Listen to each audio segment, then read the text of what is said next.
वेरूळ येथे 8 मार्च पासून महाशिवरात्रीस प्रारंभ होत आहे।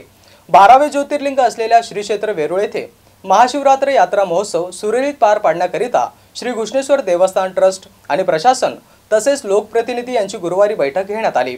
या बैठकीमध्ये वेरूळ परिसरातील ग्रामस्थांना आधार कार्ड दाखवून थेट मंदिरात दर्शनासाठी प्रवेश देता येणार असल्याचे उपविभागीय अधिकारी संतोष गोराड यांनी सांगितले आहे।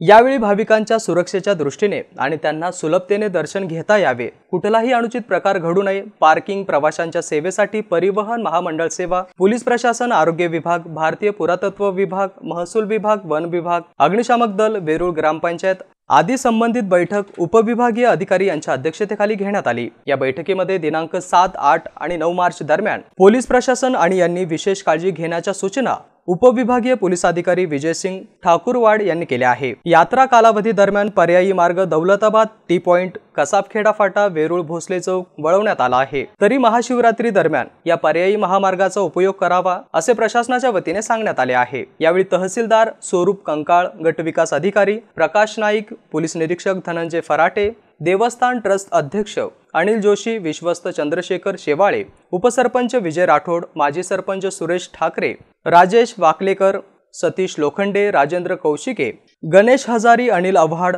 सुनील लोखंडे यांच्यासह विविध विभागाचे अधिकारी, कर्मचारी, लोकप्रतिनिधी आणि नागरिकांची मोठ्या संख्येने उपस्थिती होती। रमेश माळी, एमसेन न्यूज, वेरूळ।